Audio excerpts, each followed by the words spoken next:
Hello folks, my name is Ed Overstreet and welcome to the Night Sky Imaging YouTube channel.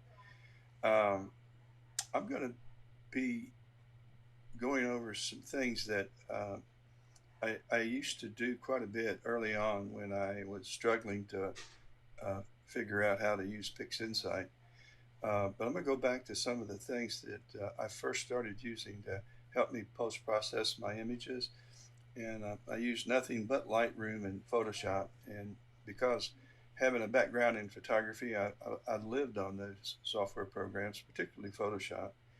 And then around 2000, Lightroom, 2001, I think Lightroom came out. And for me, initially, it was just an awesome file management system for organizing my images by events and with great search and queue capabilities. And it is that, it's powerful. But it has also evolved. Lightroom has added a number of processing capabilities that I find extremely useful now in my own images. Because as good as PixInsight is, there's some things I wish they had, and that is the ability to layer on different kinds of mask for more selective adjustments. And to the extent that the game mask uh, can kind of be shaped and put in places where you can make some selective changes. It's not quite like having the ability to uh, dial in the mask and shape it the way you want with a brush, which is where Photoshop stands very, very tall.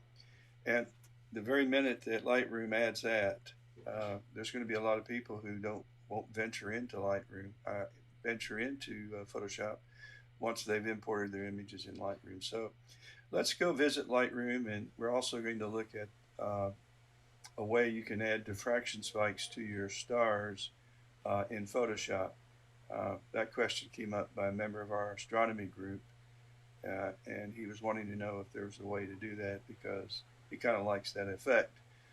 I personally don't like that effect. I have a Newtonian, and the only reason why I'll opt not to use the Newtonian is I do not like those diffraction spikes. And once you get them, you got them. There's not a whole lot of you can do to get rid of them. Reasonably. They can be minimized, and you can fix it, but it takes too much work. So with all that being said, let's just go ahead and get started.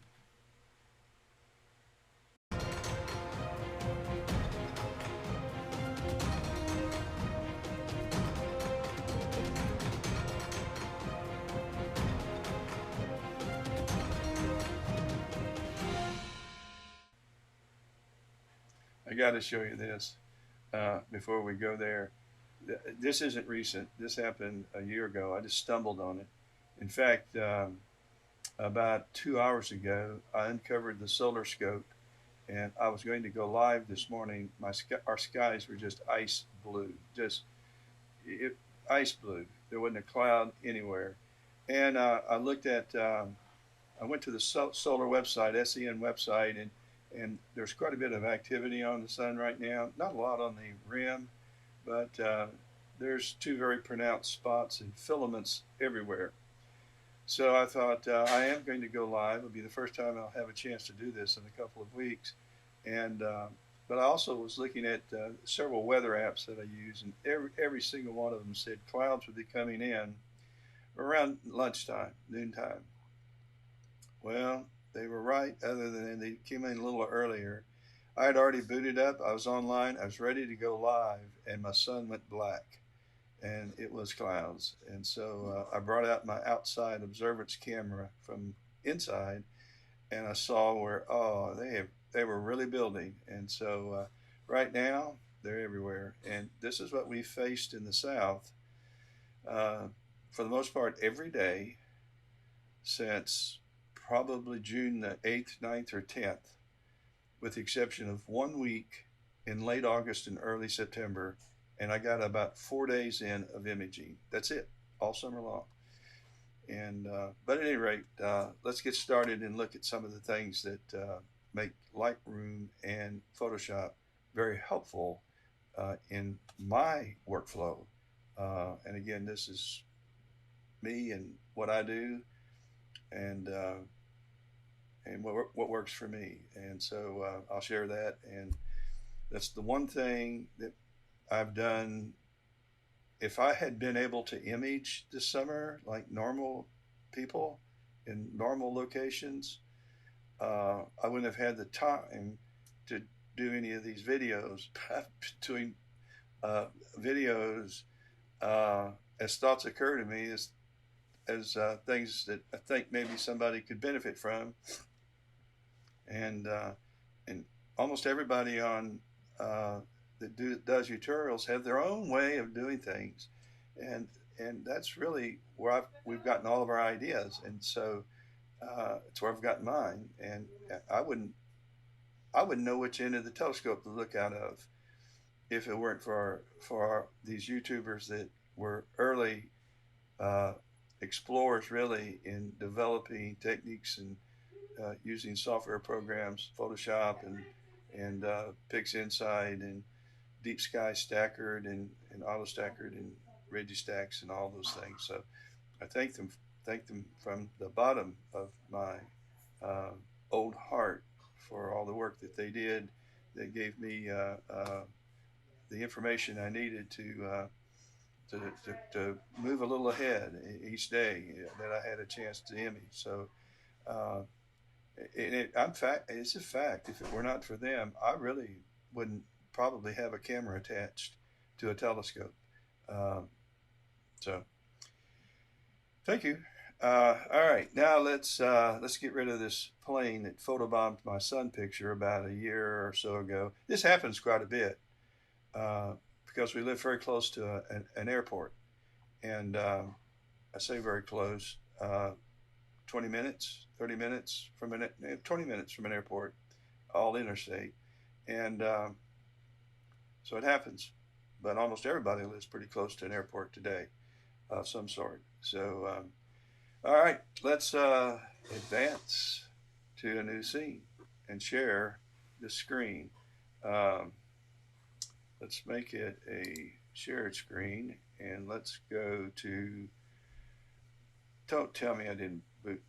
Yeah, I did. Okay.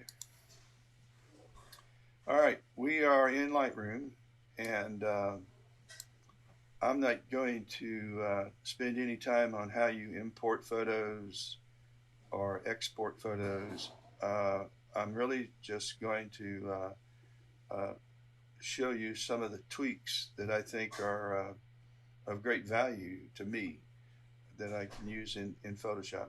So I'm going to, I downloaded because I'm planning on doing a couple of tutorials um, on using Photoshop to do things. And I've downloaded some finished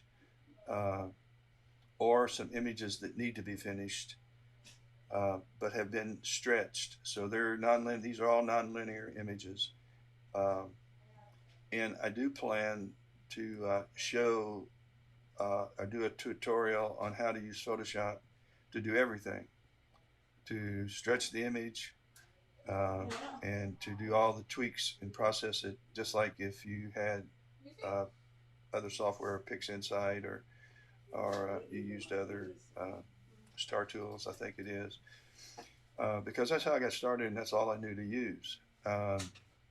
So let's take, well, I was on this image, and I think this is a good image to illustrate some of the things that you can do.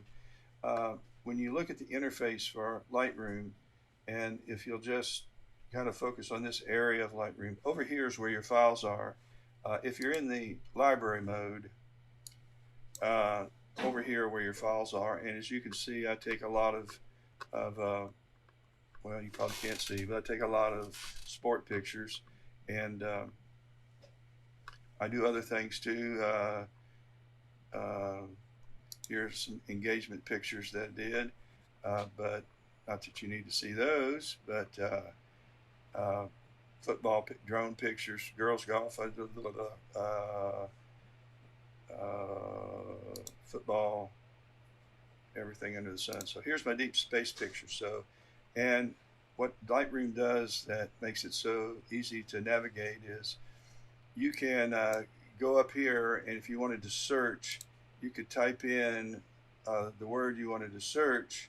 And for example, if I wanted to bring up all deep space images, all I have to do is type in deep space, and every one of them will come up. If I want to just type Andromeda, I could type in Andromeda, and all my Andromeda images would come up.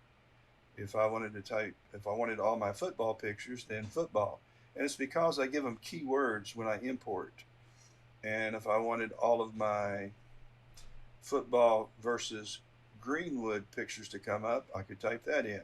And every game we ever played Greenwood in would come in. So I do offer these keywords to each one of my imports.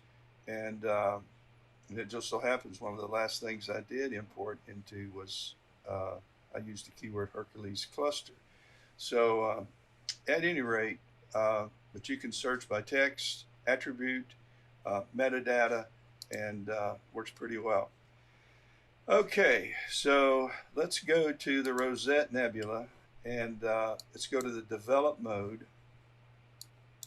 And one of the things I struggled with early on was getting the Hubble palette colors the way I wanted them. And almost all of my images had an enormous amount of green, and it was because hydrogen was mapped to the green channel.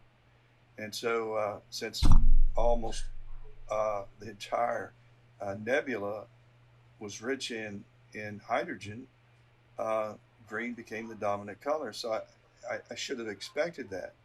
But I was looking at other people's images, and I was thinking, what are they doing that they're using the Hubble palette? They say they are on Astrobin, and but at the same time, their images are looking a whole lot different than mine. Mine are just various shades of green. And if you'll go to my Astrobin channel, I've left them on there as a reminder to me of my growth. And if you go down to some of the earliest pictures that I put on, green, green, green, green, maybe green with a little blue, blue, green, green, blue, and then they started changing. And so what I did was I sent out a message to Gary M., who probably is the most prolific um, Astrobin picture poster that has ever existed. Uh, I hazard to guess how many pictures that he's put on there, but it's in the thousands of pictures, and he is an awesome astrophotographer, very knowledgeable, just an awesome astrophotographer. But and he wrote back, and he just said that, Ed, you are going to figure it out. And I thought, I have it evidently, and I didn't know it. So I was wondering if my filters were good, if there was something wrong with the way I just didn't know. And when he said, you have it, you just don't know it, and you'll figure it out, that's all I needed. And I thought, well, if it's there, and it just hit me. Ed, Photoshop and Lightroom both have the ability to use the hue, Hue, sliders to make color changes. I wonder if that would work. And so I was looking for primarily a green image. I can go find one, but I have to go put on an older hard drive, like back in 2010 and 11, and I've got them, and I probably should have done that. But you can, in Lightroom, let's look at the interface first. First thing you deal with is white balance. And if you have found your gray point, you can take your eyedropper and go over here and click on it, and it will white balance your image.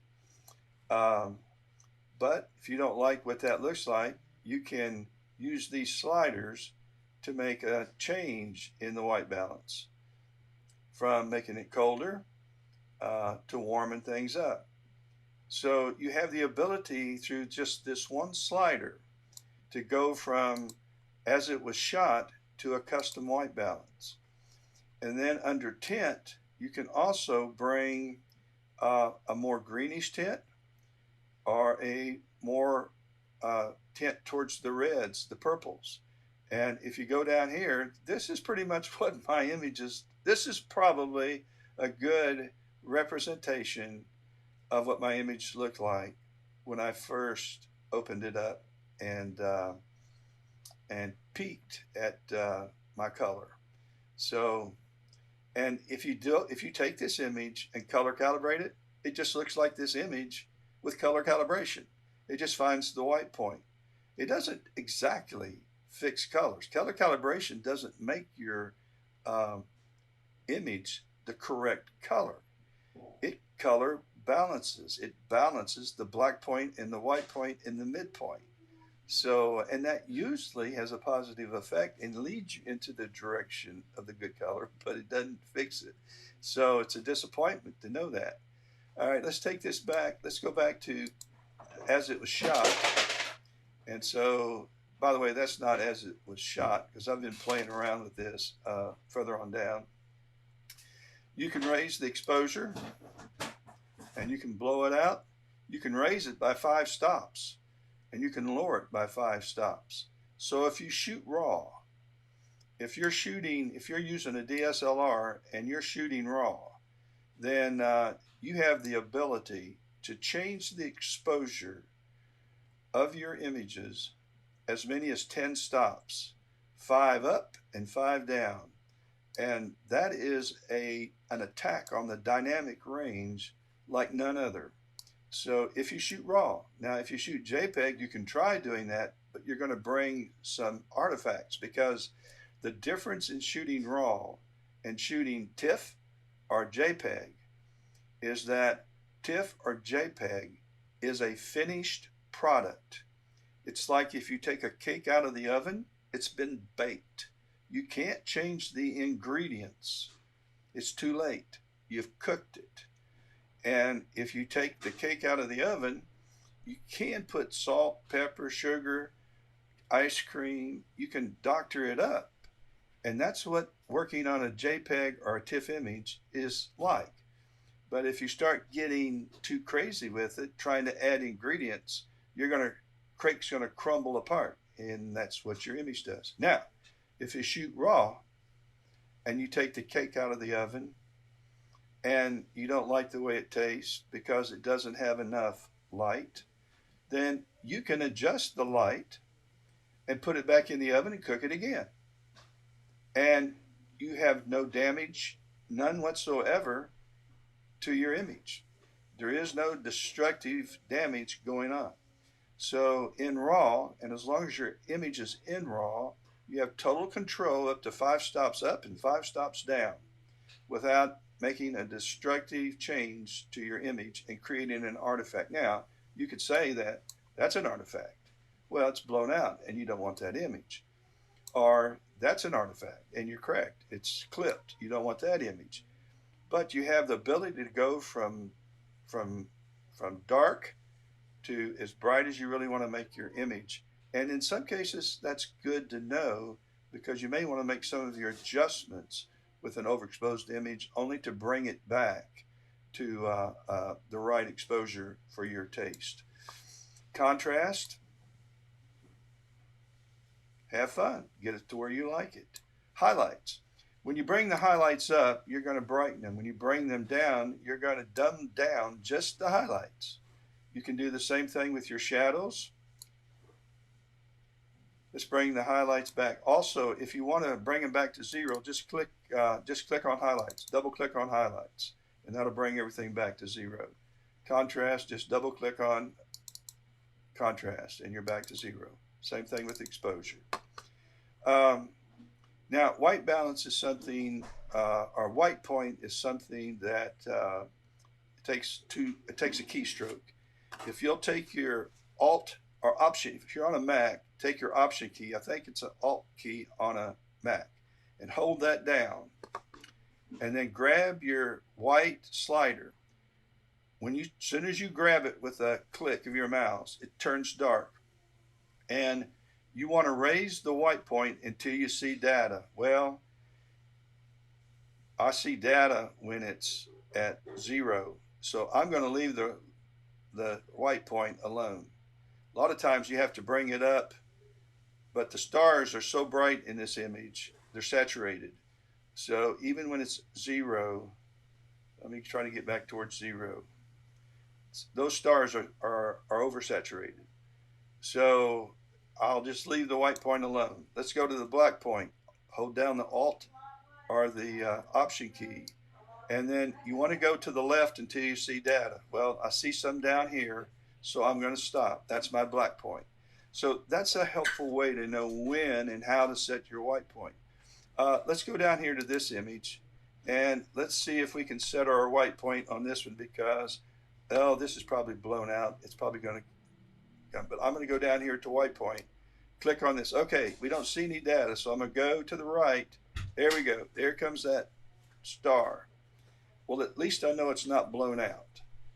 So as soon as I see that, I let go, and I've established the white point. Now let's establish the black point. And we're going to keep up. We got a lot of black point in here, so we don't go very far before we start seeing dark. Now we have the black point. Clarity. Let's go back to this image and run this one. So clarity is a way of sharpening your image, but it applies to structure, not to edges. So it has a way of adding a combination of contrast sharpening that seems to affect more than anything the midpoint colors. So, for example, we're going to raise the clarity.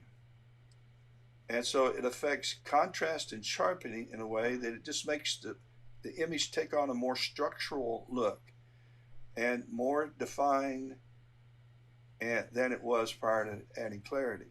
And then vibrance is just really adding, overdoing too, really adding a form of saturation, although it's not really pushing the color to its gamut, but it's a way of intensing the luminosity of the color so that it becomes more of what it is. And then saturation, of course, is pushing the color to the gamut, and that's when it becomes actually out of gamut, and you don't have a color space that can reveal it. Particularly because these are in the sRGB color space, which is the smallest color space, but it's the right color space because all monitors, printers, they all see your pictures in an sRGB color space, so it's pointless. Keep your raw images. Later in life, if they come out with monitors that see Adobe RGB or Pro RGB, which is the largest color space, then you've got raw images and you can convert those to the Pro RGB color space. But until that happens, well, just keep your sRGB, that's the smallest, and it also keeps your file smaller. Okay, now, everybody knows what a curve is, and you can make a contrast curve right here by just moving it down, making your S curve, and moving it up. Obviously, that's not what we want, but just have your heart's content, doing whatever you want to do.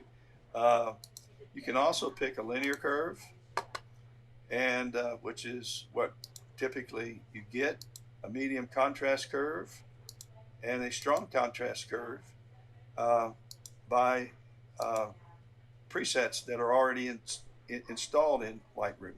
You can go to your colors individually, and you can run a strong contrast with your red if you want to, and not anything else. So you have some options to make some tweaks here, and so we want to go back to linear, and this is where we were.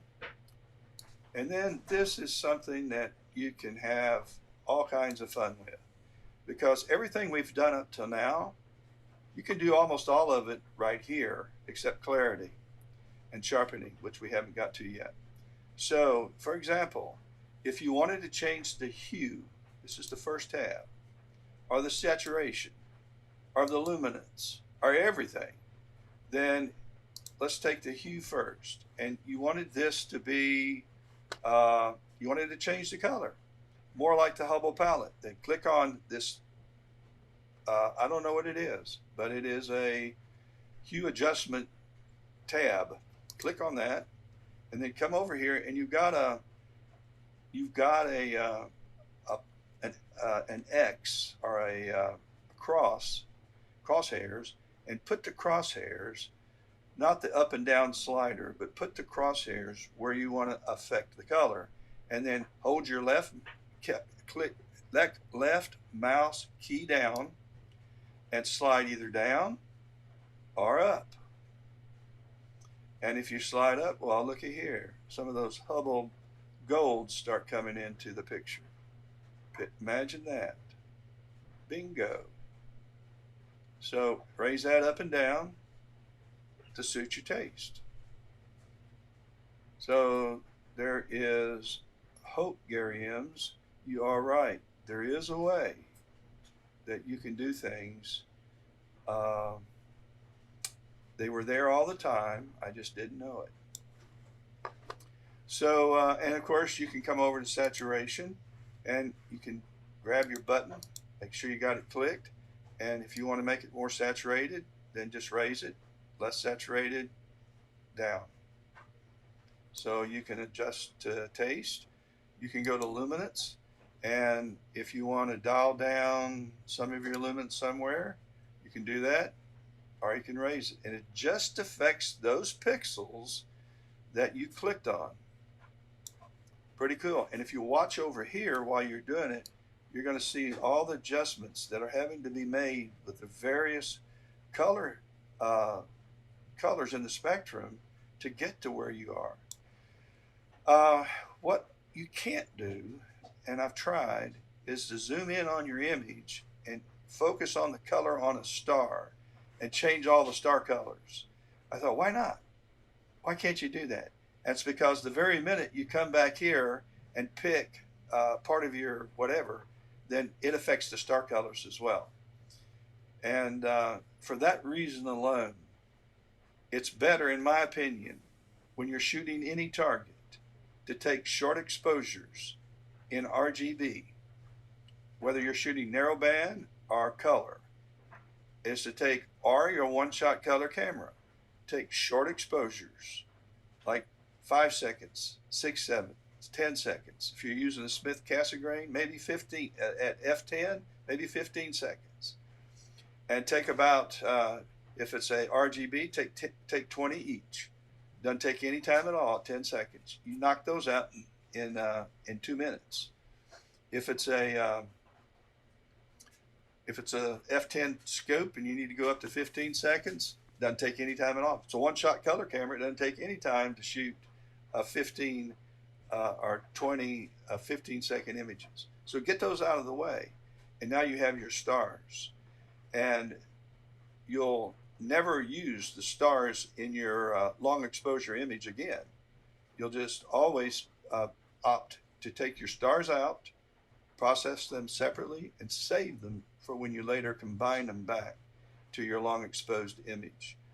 And then when you're tweaking these, don't pay any attention to the stars, because it now becomes irrelevant. With these options, hue, saturation, and luminance, you can make changes to your image. Let me get it active. It'll highlight when it's active. And now I'm just working on the blues, and it's not making any changes at all to the golds. And I'm working on the luminance. Let's change the hue. Maybe I want it to have a different blue look. And there I go. Pick your poison. How cool is that? And where else can you do color masking selectively so fast? When where else can you do it? I don't know. All right, let's reset this. All I got to do to reset and go back is to come back here, or go back to your previous. Where you, if you don't like what you have, go back to the previous. You can do split toning with hue and shadows. I never use it. You can add sharpening. I rarely ever do here, but you can, and it's a great sharpening tool. It does a great job, but it's usually the clarity that gets my structures the way I want them, and I don't want to sharpen stars because I'm not using them anyway. And don't ever use your keep your radius around 1, and you can preserve your detail by bringing this up probably to 40, but I wouldn't go past 40. And if you're going to use sharpening, and then you're good to go. But I wouldn't change the radius. You can play around with it and you'll see why. Now the noise reduction, it's awesome. It may be the best noise reduction. It's the best that Lightroom's ever had. And you can really manage the noise on this image. You can overdo it, but you can get it just right. What you can't do is apply the noise selectively. And for that reason, I have to use Photoshop. Because I can take the noise in Photoshop, apply it globally, add a mask, and I can paint out where I don't want it, and or change the opacity and paint out part of it where I don't want it. So that you can't do in Lightroom. And again, once they add the ability to add layer mask so that you can do selective brushing, then there won't be a need for me to use Photoshop for the most part. With your noise reduction, keep your detail around 40, maybe 50, the same with your sharpening, and you can bring your contrast up some. And this is your color noise reduction. Just to taste, and most of your reduction is going to be in noise anyway. Preserve your detail around 40 to 50. You really don't want a whole lot of smoothness. But a great program. Then from here on down, there's one tool you might want to look at, and that is dehaze. Because if you have a milky, if your image becomes kind of milky, then you can really exaggerate the white and dark points here. And this is what I call milky. If it comes in, it kind of looks kind of milky-like. Well, then you can take dehaze, and you can end that in a New York minute. So it's a good tool. You can add grain if you want it, and there is a reason to add grain, by the way. It can, well, not so much here, but in Photoshop you can paint it in, which adds some detail in an interesting starter way. Okay, everything else has to do with your lens.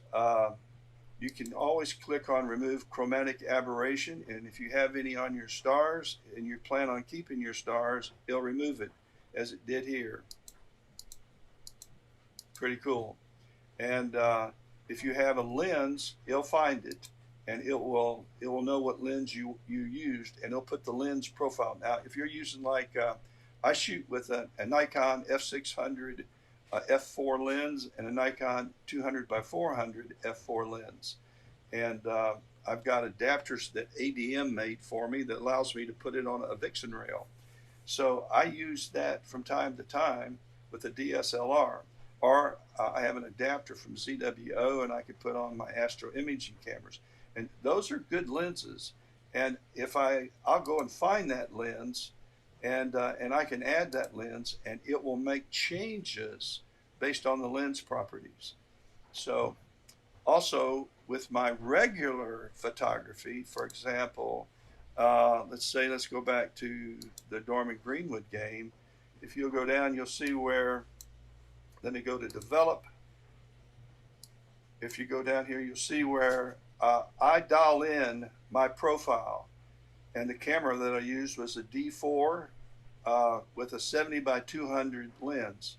And I add that camera because I use a color checker passport to set the white balance, and I use the Sekonic light meter to apply and embed in my camera the correct information for that lens and camera combination, so that whenever I shoot it, it gets the color right every time.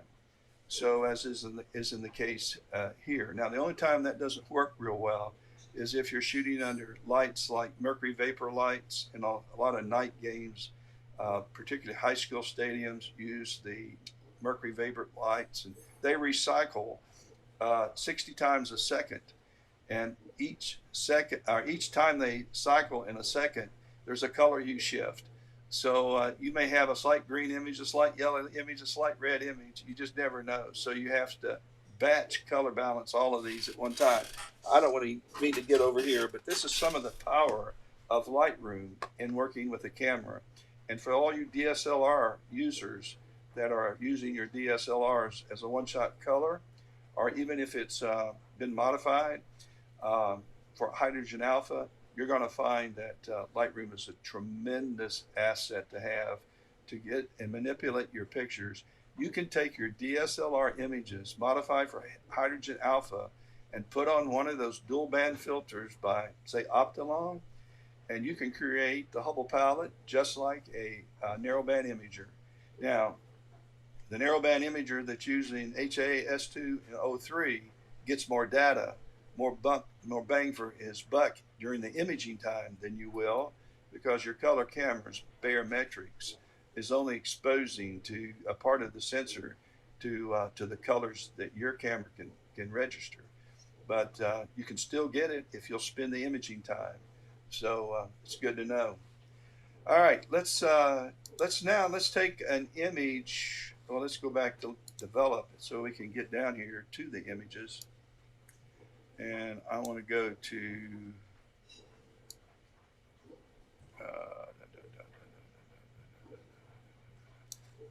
still in library. We go down to deep space images, and let's take this image right here, and I want to open this image into Photoshop. So I'm going to right click, and I'm going to click edit into Photoshop. I want to keep all the adjustments. I haven't made any though in Photoshop or in Lightroom. So we're going to open this up in just a second. One of the members of our photography group, astronomy club, Roper Mountain Astronomers, had asked me if I'm going to put you on pause. This is my son calling.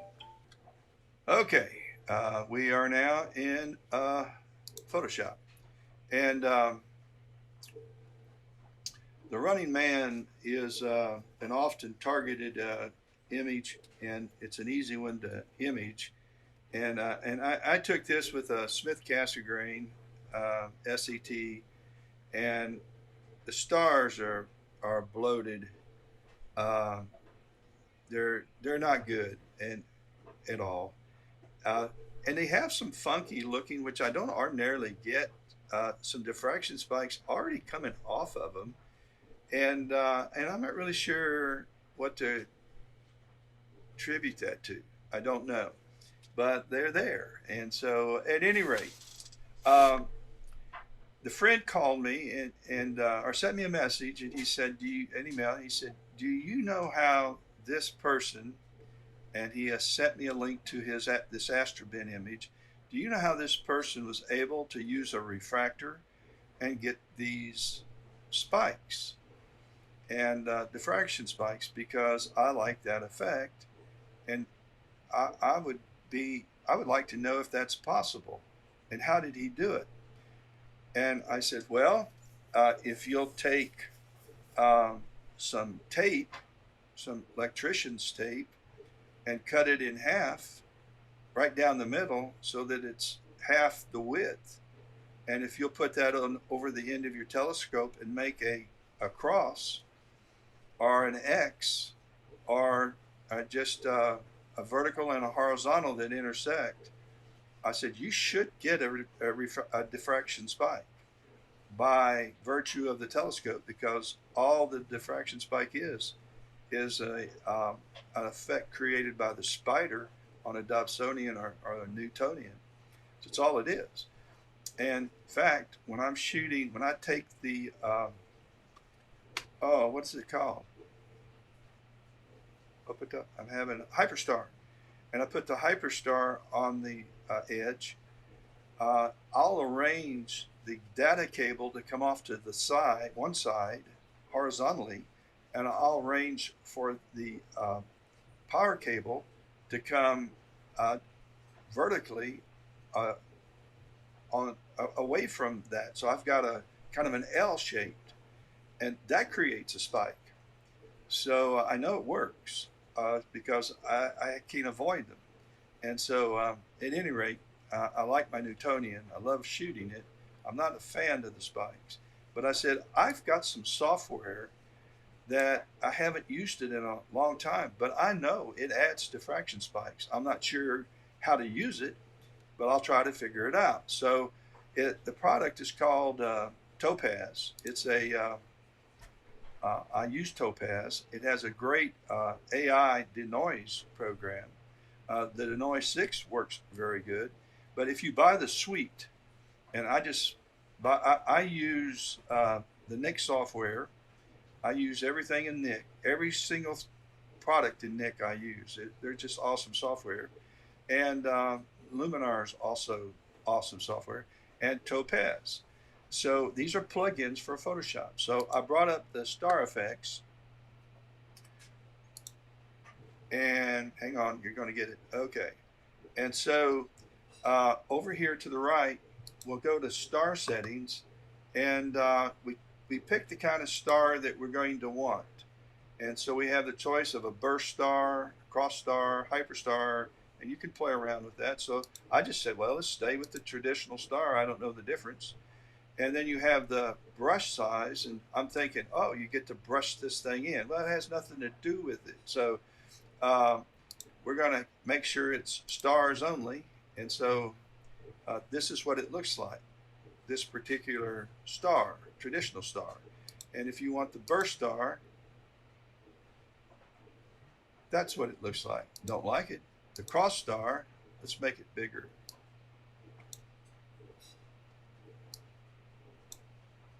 So here's the cross star. And if you want the north star, that's what it looks like.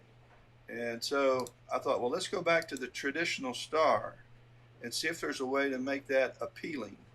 So right now it doesn't look appealing to me. So let's combine this. Let's go to combine both of them. And we'll go to our main adjustments. And I'm going to have the luminance to 1, size to 10, and spread. We've got threshold. We're going to bring it down.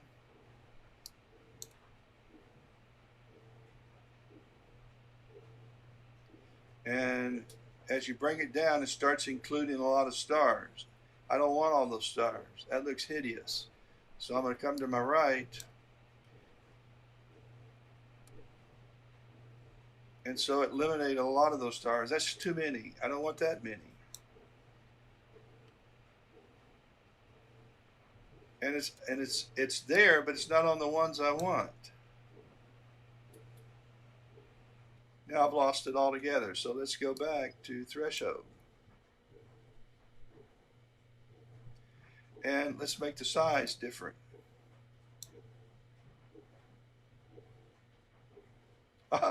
That's too bright and that's too many. So let's bring the threshold up.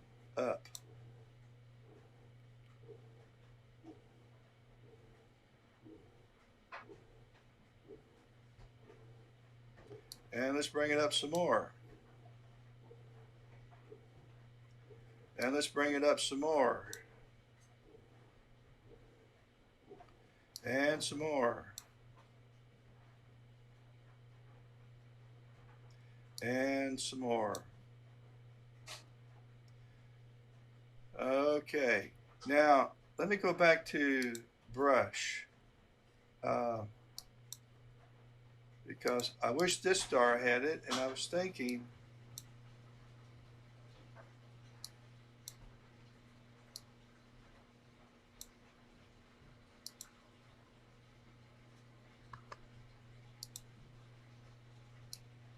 I guess I was thinking wrong. Oh, here we go. So I was able to apply it to that, and yeah. So if you click on it, click on a star, and then you bring your brush size up, it will affect the star uh, where you think you want one. Let's say we just want to do that, and so you have the ability to put it. Don't double click though, because it puts it on everything around there like I just did. Just click once, um, and then of course you can start from scratch. You can make color adjustments to your and saturation adjustments to your stars. So yeah, it's kind of a, do I like it? I still don't. Let's bring the threshold up some more. Let's get rid of some more of these.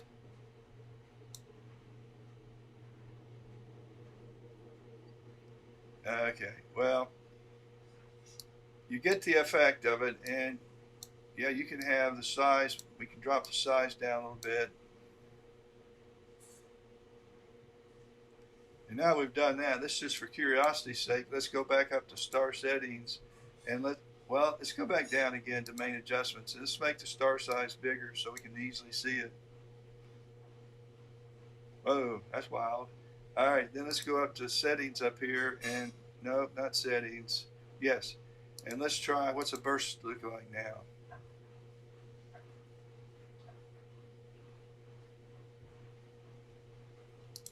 Well, I changed it. Why didn't it change? Oh, I'm still on traditional. Burst. There's a burst. Okay. Well, that looks hideous. How about a cross star? Uh, just not realistic because under a spider, it's the cross is going to have the same dimensions unless you have a oblong telescope at the diameter. Hyperstar. Well, that looks like the burst star. Don't like that either. Hollywood star. No. I think North Star. That sounds astronomical. Well, it looks pretty. I don't like it. And then obviously, Vector Star. That ain't gonna be good either. All right. So I guess the traditional star, if you're going to use this, is going to be the way to go.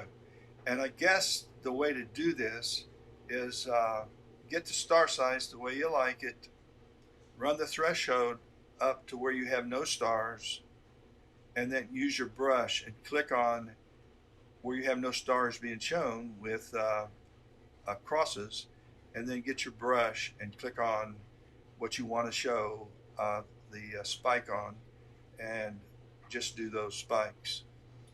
So I wouldn't do this on an image that didn't have some pronounced stars. That's kind of why I picked this image.